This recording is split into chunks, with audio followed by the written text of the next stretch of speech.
come in from the waiting room here, get connected to audio. Make sure everything is working properly today.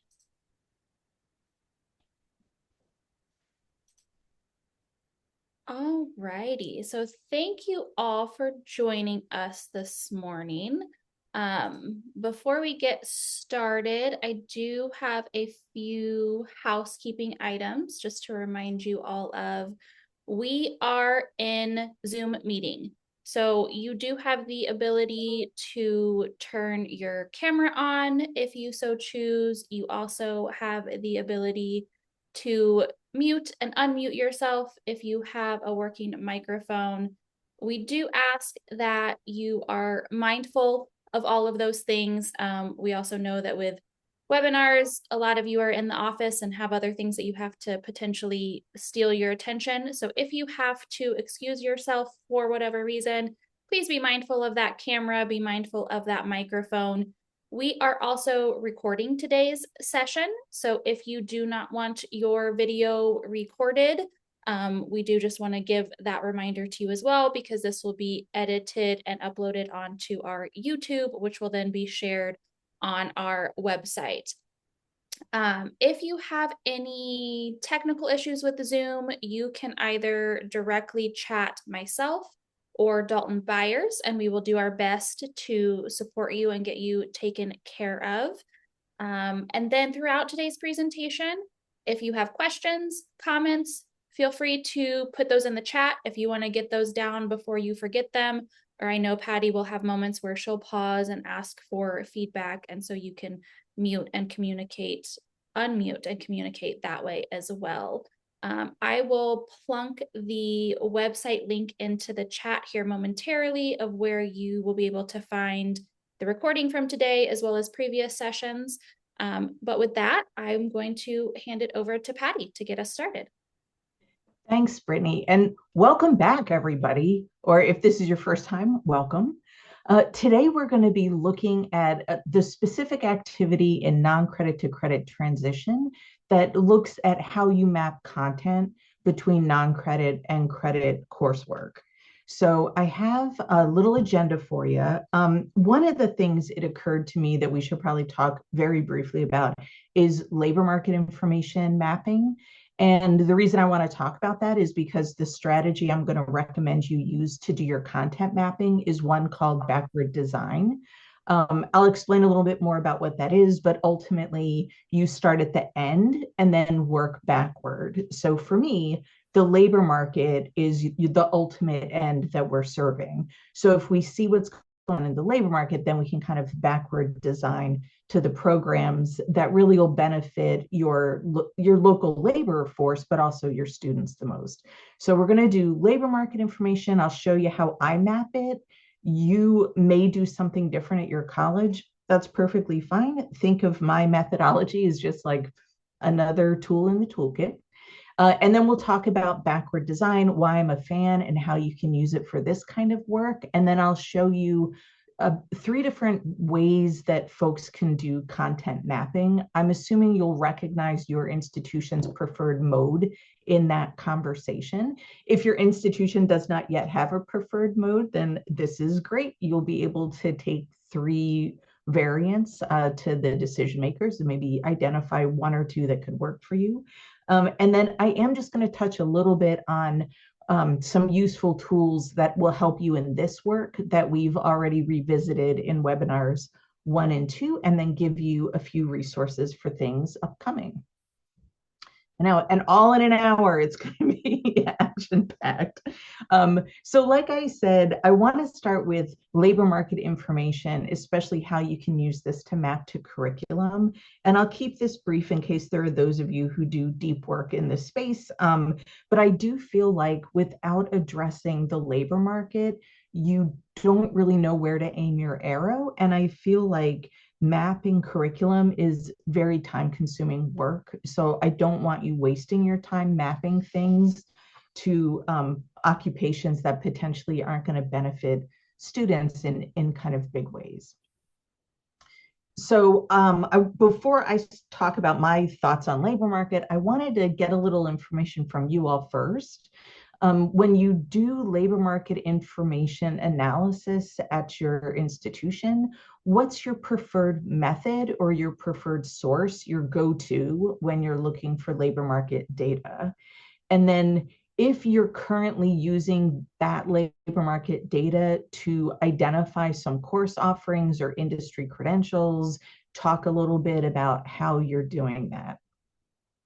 So I can see in the chat, we have several fans of the Lightcast product, which is great. I am actually not so much going to talk about that product. I'm going to talk more about if you were going to use Illinois Department of Employment Security straight up data that way. So this will give you another, like I said, another tool in the tool belt.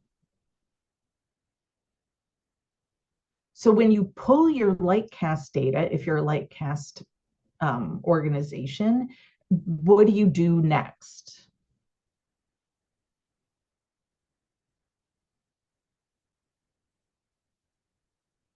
Or same Ellen, I see you, IDES data, see you're my people.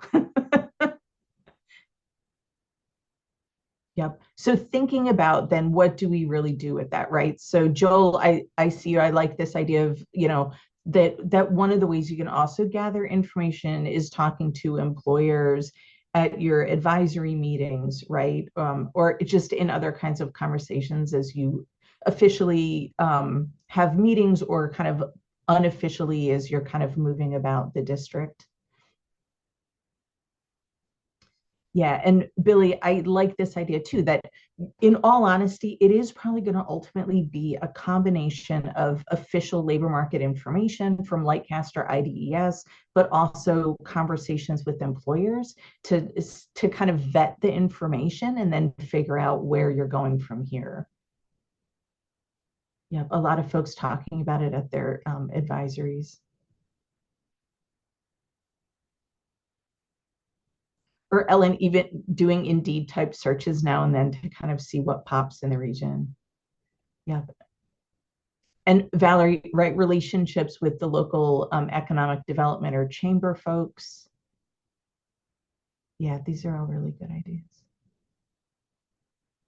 Yeah, Kristen, you noted that the dean probably uses it more than you do, and I also think that is kind of an interesting observation to me that like there are definitely folks at your organization who may do this on a more regular basis than you do, and that's fine. Pull them into this work that you're doing with non-credit to credit transition for sure. Yes, and institutional research. Yes, yes, absolutely.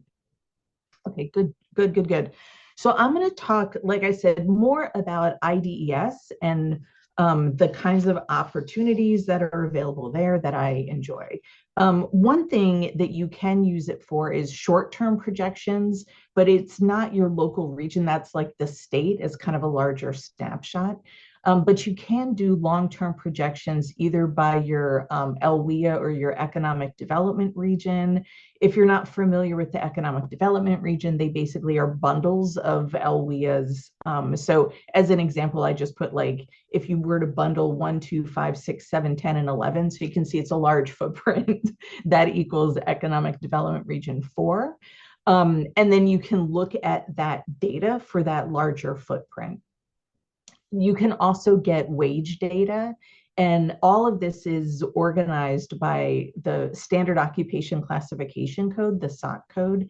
And you can also see the entry wages, median, and experienced wages. You can also kind of follow various links and look at like where workers work and see where the outflow is from your region to other places.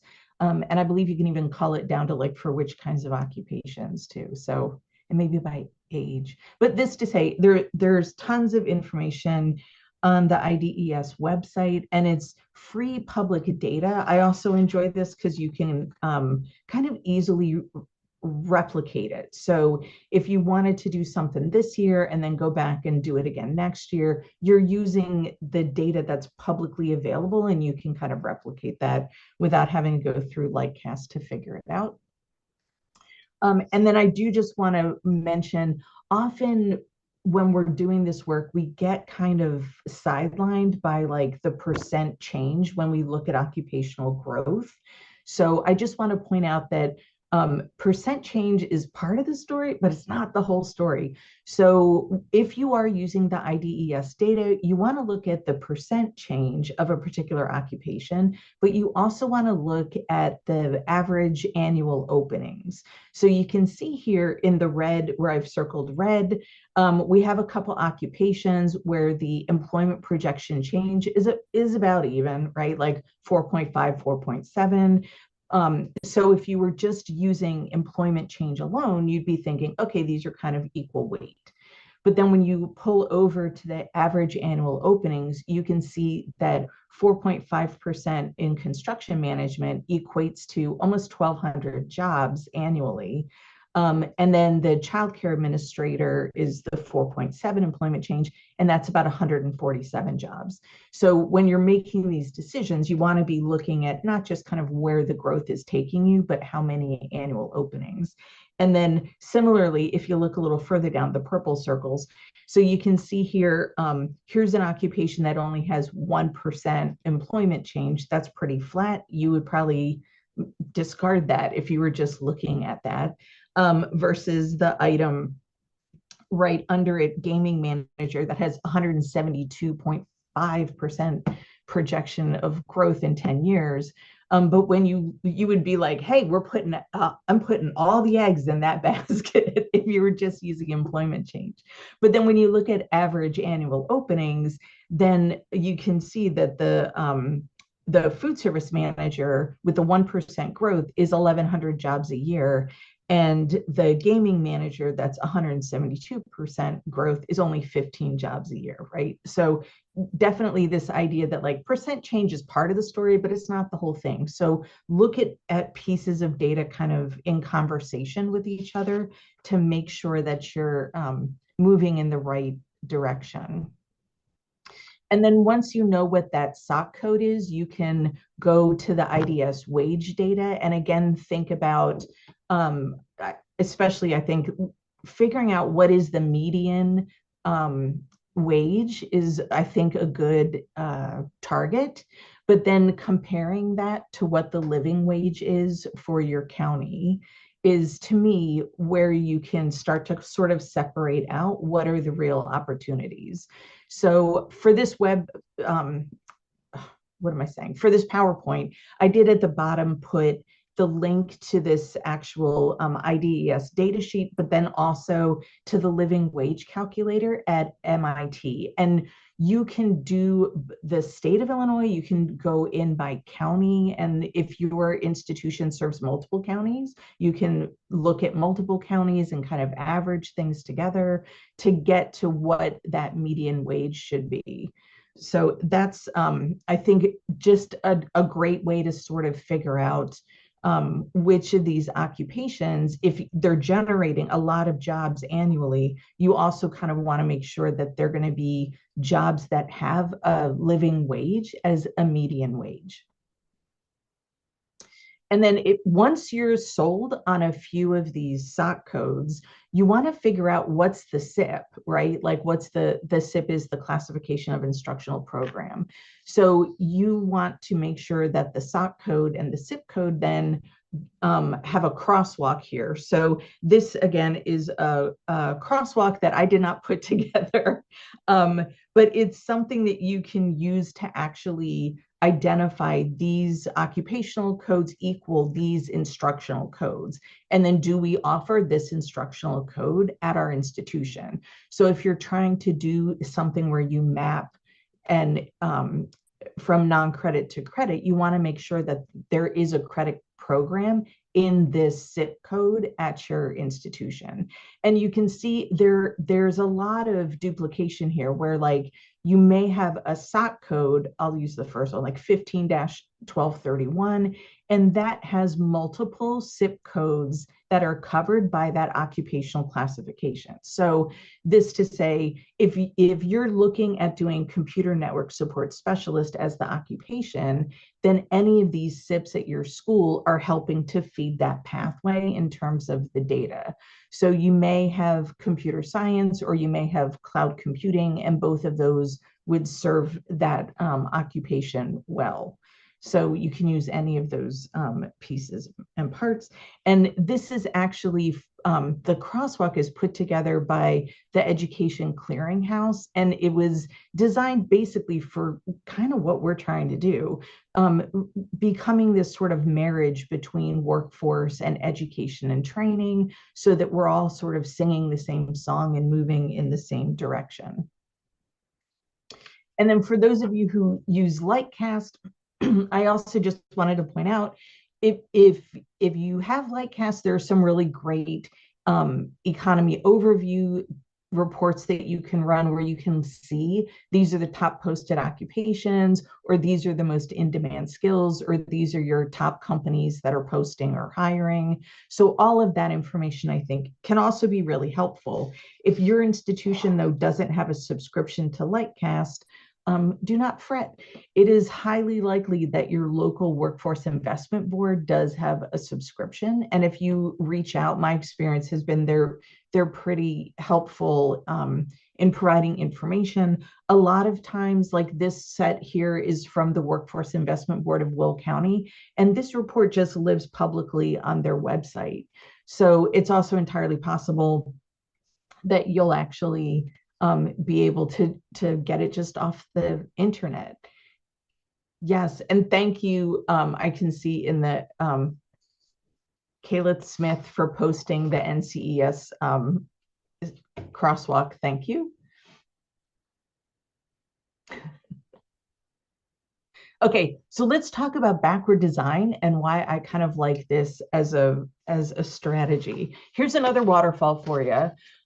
When you first typically are trying to align your outcomes between courses, what's a typical starting point? Like, what's your very first step when you start to do that? And related to that is probably one of these kind of next two items. There's probably a functional area at your institution that sort of owns, I put that in quotes, the alignment process. So who's kind of the lead on this alignment? And then how would you get a hold of, say, an official course outline for a credit course at your institution? Because that's going to become a critical piece of the puzzle. So your typical starting point, which functional area kind of owns that alignment, process, and then how would you get a hold of an official course outline? So take a minute, put it in the chat, and then I'll tell you when to hit enter.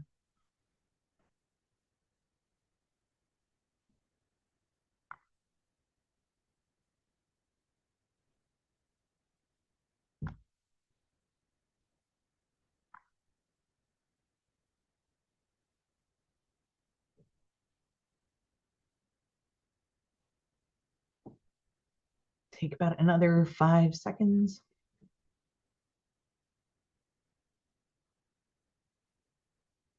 Okay, go ahead and hit enter.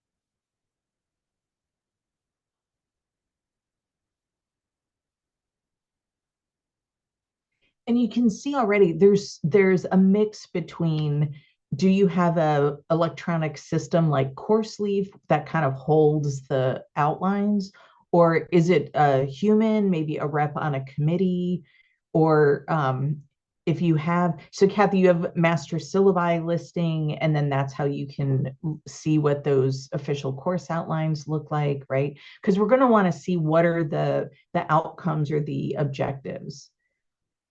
Right. Course dog is another version of kind of course leaf, right? Or modern campus. Yes, great.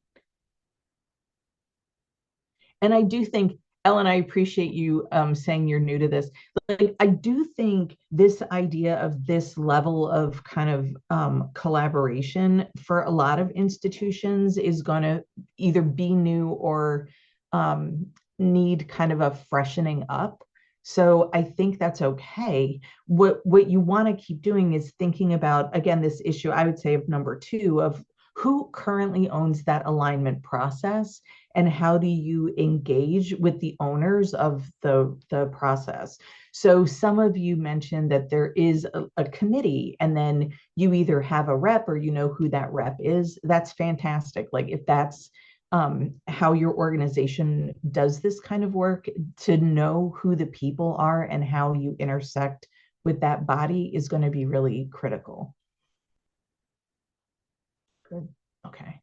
So I'm going to just talk a little bit about traditional program design versus what I'm going to argue is a better way to do it in terms of the backward design. So traditional program design is where you can see here, it's like course 101, 102, 103, 104, and we kind of puzzle them together to build this larger piece of curriculum, a certificate, a degree, some kind of majors course sequence. They tend to be designed in ways that are kind of coverage focused or activity focused, more than thinking about how the outcomes of the course build towards the greater good of the overall program outcomes. And for the most part, this can get you into trouble because sometimes the assessments or the assignments that are being designed really are more about demonstrating that a width or a depth of coverage has been met more than a competency has been mastered. So this, and also generally speaking, it really is this kind of rolled up design. So sometimes if you see things at your institution where it's like, we're adding this new course, but the argument to add the new course is like, we like this new course because it's fun to teach, or it's interesting for this faculty member. The faculty member has learned something new and wants to kind of add it into the curriculum. You tend to see that more in program design that's traditional, because it's sort of just adding on, almost like Lego blocks, like just sort of adding on pieces to the puzzle instead of looking at the program outcomes and talking about how this new course kind of connects to those outcomes. So in backward design, it's really starting with the ultimate end and then reverse engineering the piece of curriculum. So thinking about these kinds of layers as like the mega, the macro, and the micro. So the mega is like the super ultimate end. So at community colleges, that's usually serving industry or serving transfer needs or other community needs, right? It's like the reason for being. And then coming then from that to the macro is then what are the programs we need to have that serve those kind of larger, greater good outcomes. And inside that program level is where we start defining these are the learning outcomes that students will have as they exit out of the programs and go out into the world. And then again, taking it one step under that then is that course level outcome. So looking at what are your course learning outcomes or your course objectives. I realize folks kind of use different terminology, but what is the purpose of the course comes from what is the purpose of the program, right? And this is especially true in CTE, where if we know students are going to come out of a welding program having mastered these sets of skills, we then reverse engineer and kind of bundle subsets of those skills into groupings, which become courses. And those subsets of skills basically become the course objectives. And then once you have that all ironed out, then you can think about like, what are the activities and the assessments that you want to have in the course that'll give students practice to master those course learning outcomes. Once you have that piece figured out, then you like kind of step it back again and think, okay, so what are the lab materials I need, or what are the textbooks, right? Or those kinds of things. So this way of design is always looking towards the end and then kind of reverse engineering things. So I would argue, again, like when we think about like the mega outcomes for colleges could be things like industry ready students, right? That's one of the greater goods. Or maybe when we want to grow employment opportunities for folks in our community, we want to increase how many graduates get employed. In our case, we would enjoy creating non-credit to credit pathways as kind of that bigger picture. Or things like closing equity gaps. Like any of those pieces can be kind of these mega outcomes, especially when we think about this interplay between credit and non-credit. And then if we think about learning outcomes for specific programs, it may be that students are able to then apply specific theories or principles, prepare certain kinds of written communication, demonstrating, I put sterile techniques, right, in certain health programs, well, hopefully in all health programs, and then managing a mechanical process to completion or creating specific images. Like any of these could be potential program learning outcomes, kind of that mid macro level. And then from here, we would then again kind of back out what all skills go into meeting those outcomes, and those become these course level learning outcomes. And these are going to be the outcomes you're looking at when you're aligning your piece of curriculum to a credit piece of curriculum. So I put a few examples on here from various syllabuses from around the nation. But I thought these are kind of good examples to show like, okay, like if we're trying to figure out what do students need to be able to do by the end of a course, these are some examples of the kinds of things that folks could do. So when we talk about then mapping objectives for credit equivalency, there is a resource out there called NALOA. So it's the National Institute for Learning Outcomes Assessment.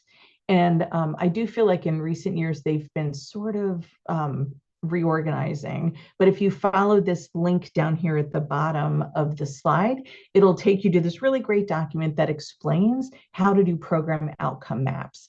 And they basically talk about how to think about mapping as just identifying where the outcomes are being taught in which courses. So if you have a list of learning outcomes from a credit course, then you know like, okay, these are the learning outcomes maybe from a program level that happen in this course, that course, or this course.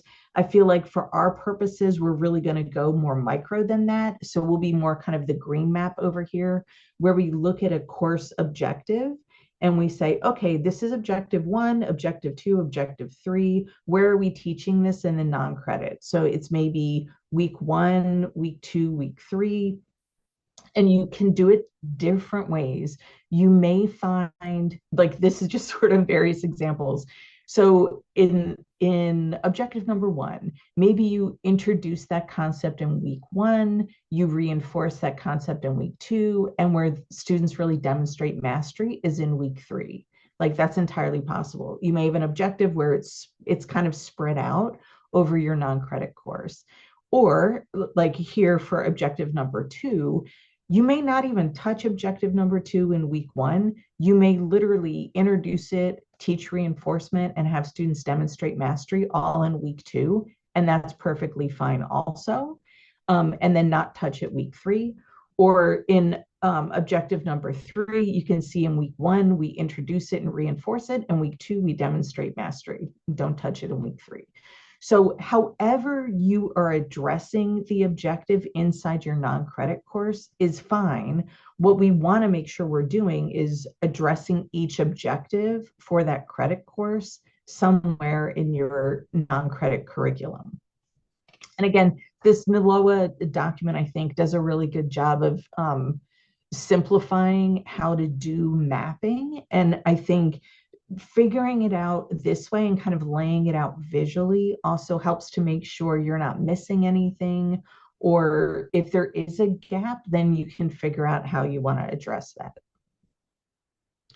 For the most part, from what I've seen, there tend to be kind of three camps that folks land in when they're doing mapping. So I find the first way is taking a non-credit course more to an industry credential and then over to a credit course, versus the second way that I kind of just showed you from the NALOA map, where we're really just directly equating a non-credit course to a credit course using that kind of mapping scenario. And then the third way is using a portfolio to have students basically demonstrate the learning, by meeting the objectives of a credit course. So I'm just going to show you a couple examples of each of these ways of kind of skinning the cat. So the first one I said was this non-credit course becomes an industry credential and then becomes credited, usually through proficiency credit, as a credit course. So here's an example from Northern Virginia Community College, NOVA. And here you can see they have the credential that they're looking for, the NOVA equivalent course, how many credits, and then who is the grantor of the certification. And here they also have a few other kinds of odds and ends, like in addition to understanding that this piece of curriculum articulates with their curriculum, they do also, for this first one of lifeguard and first aid, want the evidence to be within 2 years. So you do see that, I think, more with healthcare and IT kind of professions.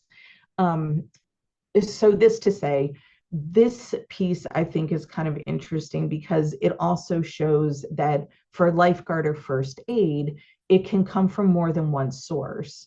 So it could be American Red Cross or it could be National Safety Council. Like, I kind of enjoyed that it's in its most, this is kind of, to me, in the most simple form, industry credential to credit, but I do like that there is some variation in terms of who the source of the certification is. So it gives you a little wiggle room there.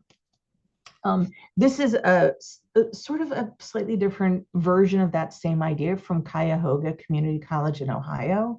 And here again, it's the EET 2520 is the credit course that's been articulated to these industry credentials. Here again, the thing I sort of enjoy is that there's more than one industry credential that they will allow as being articulated to that course. So I feel like this is also maybe another way to look at sometimes when credit and non-credit end up at odds about a piece of curriculum, it's usually about duplicating the effort of the credit side on the non-credit side. But I feel like this is sort of an interesting loophole, right? That, like, if they'll allow Siemens and Rockwell and Mitsubishi, then maybe Siemens is what is taught on the credit side, but non-credit could teach Rockwell or Mitsubishi, and then that becomes not a competing way, but just an additional way to offer this bridge to credit from this industry credential that is taught on the non-credit side.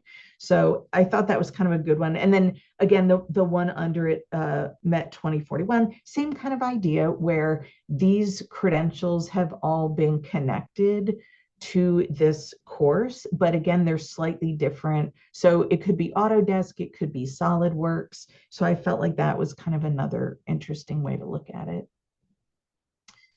This one is again, I believe this one is also from Nova again, and is another great example of having a course that I believe it's PMI is the course that's actually taught on the credit side, but they'll allow these Google Project Management certification or ITIL practitioner also as equivalent.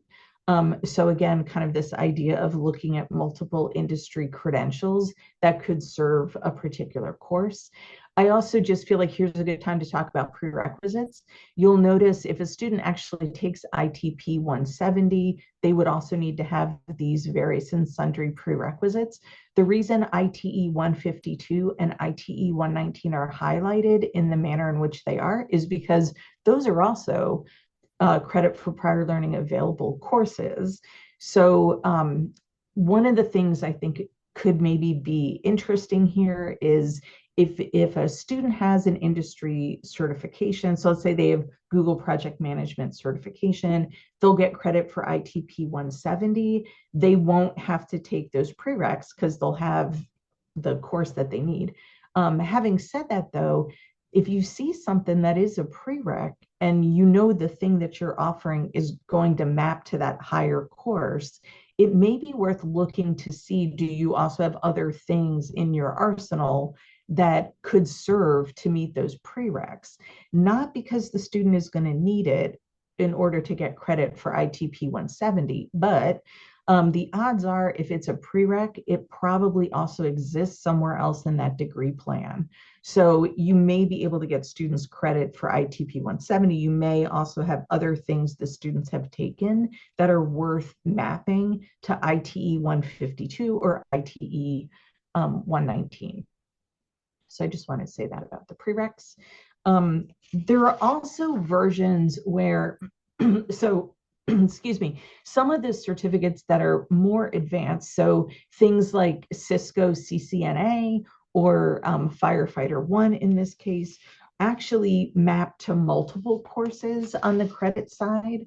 So one of the things you may also run into is that if you're teaching CCNA and then you're trying to map it to a credit course, what you may find is you need multiple credit courses to actually get all the objectives that you're teaching on your side of the house, which is great. Like in this case, a student with CCNA is going to get 9 hours. Like that's a really great head start on the credit side of things. Or similarly, the Firefighter 1 certification is actually a combination of multiple fire science courses that yield 12 credit hours for students. So just be aware, it isn't always like a one-to-one. Sometimes it's multiple things. And we'll see that again a little bit here when we talk about this second type of mapping, where this is where you're really tightly aligning the credit course objectives and the non-credit course objectives, and then being able to award credit. So here's an example where we see that. And this I actually thought was kind of an interesting way to approach this. So this is Tarrant County College in Texas, and they've really basically built non-credit courses that mimic credit courses. And then students determine, do they want to take it as credit or non-credit? If a student decides that they want to basically move over to the credit pathway, they absolutely can. But you can see here the little caveat, like once you're in the credit path, you can't come back over to non-credit. So it's sort of, you move over and the door it goes between the things again. So I thought this was sort of kind of an interesting way where like they really built these pieces to purposely be mirrors of one another. And then that really makes it a lot easier to just do the single course to single course articulation. And in this case too, the college really handles the crosswalking and keeps the information in very public places. And you can visit all of the choices if you follow the link below. But I thought that was kind of an interesting way of thinking about if we look at the objectives of a non-credit course and the objectives of a credit course and kind of how we match these things up. This is just a different way to do it, where from the outset, you're creating something you know is going to match. Another version of this that I thought was really interesting is from our friends in Indiana over at Ivy Tech. And for the last few years, they've had this partnership with McDonald's. and the workforce training that they do with them, and that McDonald's does independently, they've mapped basically these McDonald's training courses to various credit programs.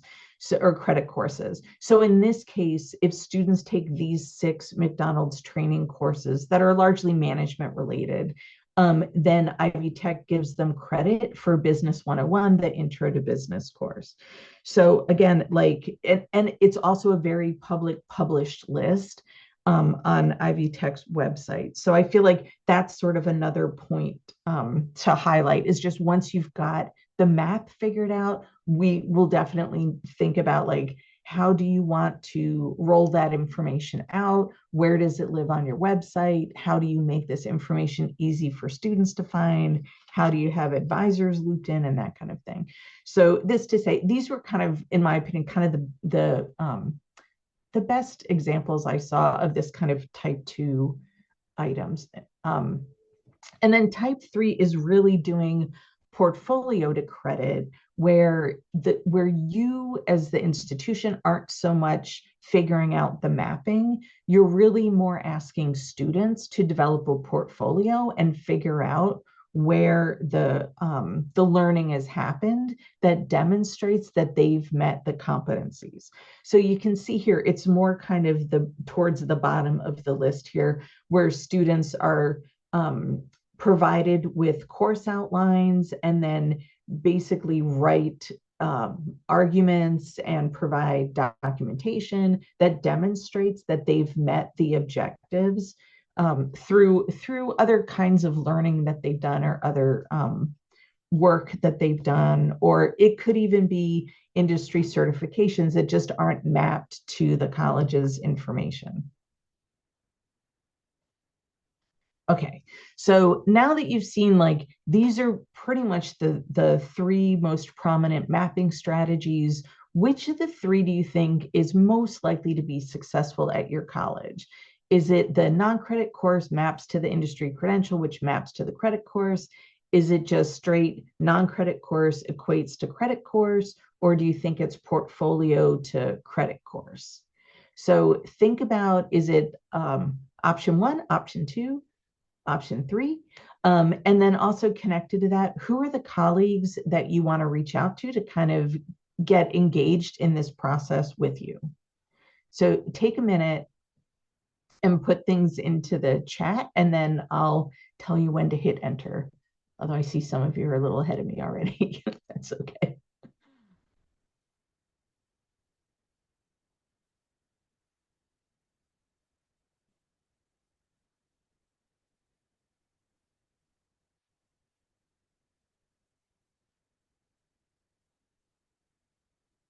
Okay, go ahead and hit enter. I see folks are folks are already on it. Yeah, I think it's interesting to me. One of the things I want to a little bit warn you about portfolio is it is, in my opinion, very labor intensive for students. I should have mentioned the example that I showed is from Triton College. I should have given them a shout out. And in order for students to be successful, one of the things that they do is they provide a support course, so that for students who are interested in doing a portfolio, they take this kind of micro course to learn about kind of the mapping and the things we've been talking about, so that their portfolio can be successful. But they don't have to take the course. There is like kind of a choose your own adventure version of it too. But I just think if you end up doing portfolio to credit, you're going to want to think about, how do we support students in that kind of mission. And then some of you are doing all 3. That's really great. Yeah, there's quite a bit of diversity here. Yep, and most of you are also noting that folks somehow in academic affairs, educational affairs, career and tech ed, right? Like you're going to want to not sit in your office alone and try to do this. I realize, like, that's probably been done. it's not always the best because at some point you're going to have conversations with people about what it is that we're trying to do, right? Moving things from across non-credit to credits kind of divide. Um, and I do think if you have a curriculum committee, those folks are probably also going to want to be um, at least somehow involved in the conversations around what you're doing. So I see some of you have curriculum committee as one of the groups that you're also looking at. Yeah, I would agree.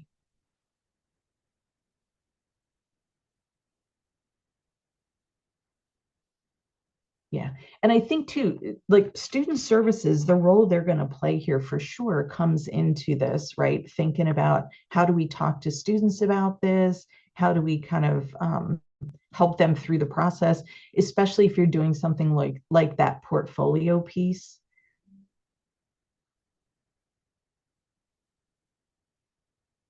Yeah, department chairs too, Lori. Thanks for mentioning those folks. Yeah, curriculum committee, deans, department chairs, faculty. Yes. Yes. Excellent. Excellent. Excellent. Okay. And then I like on that note of collaboration, I do just want to sort of point back to was that just December session where we talked about how do you really do this kind of collaboration and to just sort of remember these are kind of the curbs we're going to set for collaboration, right?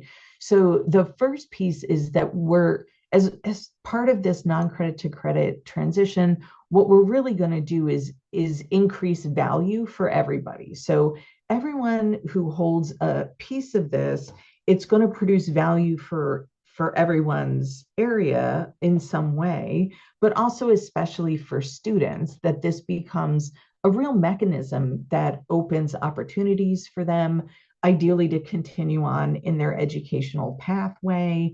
I know I've had some conversations with some of you where we're not necessarily sure that it's going to be like an immediate large flood of students. Like that's okay. We're going to build something that we think will serve the most number of students, right? Um, and then thinking too about what I'm calling latitude in design, right? So that how we've maybe done non-credit to credit transition or how we articulate those credits or those objectives in the past may not work really well right now or into the future. And it's okay to design something different that could work a little bit better. So I'm telling you, these are kind of the three types that I'm seeing out there. However, if you're working with your kind of cross-disciplinary group and you all come up with another way to do it, chart your own course. If you can have some latitude in the design of this that can really work for you guys, I think that's great. I still think you want to make sure that you're reverse engineering it. So looking at your labor market data and kind of picking those pathways that hold really good just annual employment and wage opportunities for students, but also that it's kind of serving the greater good, right? Like you're kind of honoring those mega layers. But other than that, really, if there are other ways that you want to think about this, I think you can have a little bit of latitude here. And then again, connected to that too is like setting a very large table for who we want to involve. And again, had some conversations with you all about how when you set the table, you may decide you need some people there for every meal. And then other people you're just inviting over for dessert, and that's okay too. So thinking too about who are the people that really need to be with you in this work along the way, kind of through every piece of the puzzle versus who are the people who are going to be kind of content subject matter experts for very specific sections of this work and then inviting them accordingly. And then again, to think about how does your group want to do the interactions? So it may be that you have a group that's kind of overwhelmed with meetings already. So maybe you don't do a lot of this work through meetings. Maybe it's more kind of like subcommittee where different folks kind of handle different pieces. And then you have maybe in Teams or some other electronic platform a way to kind of bring all that information together. And then you do fewer meetings and more kind of independent work. Like, but again, latitude in design, thinking about kind of how you want to do different kinds of interactions. So again, remembering the kinds of things we talked about in terms of our curbs for collaboration also apply, especially to this piece of the project as we're trying to equate the objectives to objectives, however we want to get there. Okay, and then I just wanted to continue to kind of elevate the Strategies at Work conference. We are going to have a session there. I've asked folks from Triton to come and chat with us about basically about their credit for prior learning program, including that portfolio assessment. So if you do portfolio or you're thinking about that as one of your mechanisms, definitely come look for us at the Strategies at Work conference because we will be there chatting about that. And then for webinars, we do have one more webinar in April about scaling and institutionalizing the framework and like really thinking about governance and departmental alignment and that kind of thing. For your resources for today's session, I do have a few to kind of highlight. Education Strategy Group, ESG, they were the originators of the model that we kind of modified and adapted for the Illinois model. And they have a whole section of their larger report that talks about how to do this kind of bridging piece to award credit. I feel like it's a few pages long. It's not onerous, but it is worth having a look if you want to kind of get some additional ideas and see what other schools are doing. The Council for Adult and Experiential Learning also has this link that I put on here is their provider network. So if you want to see who else is doing this kind of articulation work, that'll show you a few folks in Illinois, folks elsewhere. And then also the ACE, the American Council on Education, they already do a lot of equating of industry credentials and to various kind of credit course recommendations. So some of your institutions are probably already using ACE's national guide for certain areas. One of the nice things about the guide now is it's available as kind of an online searchable database. So like you can even go in there and kind of see what you have and maybe some other options for what you could be awarding credit for. So I kind of enjoyed that particular tool, so I put it on the list. And then also the mapping that I showed you earlier from the National Institute for Learning Outcomes Assessment. And then finally, those of you who've seen me talk before know I have this kind of unnatural love of the Community College Research Center. And recently they did this really amazing piece of research about community college awards and which ones generate the best return on investment 2 years post-graduation. So none of the programs that they looked at were non-credit because they were using the IPEDS data, which doesn't include non-credit. But still in all, when we talk about mapping and thinking about kind of starting at the end and kind of reverse engineering, these will show you which college awards are the ones that are getting students beyond that kind of subsistence living wage to living wage 2 years out post-graduation. And you can search by state. You can even search by your actual institution if you want to get super granular. But that was a great research project, and it's got this interactive database that you can use to check out your things. So, okay. And thank you, Levon. I know, no pressure. I will be the closing plenary at the NSOL conference. I know. I'm very much looking forward to what I'm going to say. And she'll have a breakout session as well. So yes, and if you don't get enough of Patty in this webinar series, you'll have plenty of her at the conference. Yes. And the breakout session is going to be the one where the folks from Triton are going to come and talk about their credit for prior learning. So that'll, if you're interested in kind of, especially looking at that portfolio piece, although they do actually do credential to credit also. So, okay, what questions do you have? Uncharacteristically, I have a few minutes left. It's very exciting. And you all are welcome to either put your questions in the chat box or feel free to come off mute. If you have a working microphone, please feel free to share any questions or comments with us that way as well.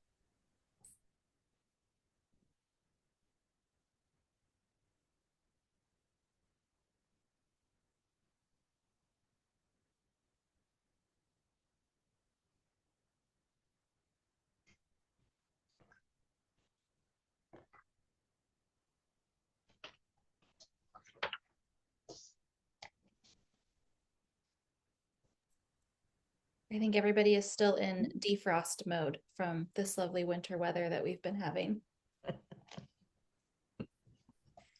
And I did also share in the chat a link to where this session's recording and slide deck will be posted. Full transparency, our website is getting an update right now, so I can't load anything to our website until early next week, but it will be made available there. You all can still access the website and utilize it. We just can't make any updates on the back end. I will also put in the chat here a link for the Strategies at Work conference registration. If you have not registered, if you are curious as to what that is and want more information about it, if you have questions about it, you can find information on this link that I am throwing in the chat, or you can also email me. I'll put my email address in there as well, and email me any questions you have about the event.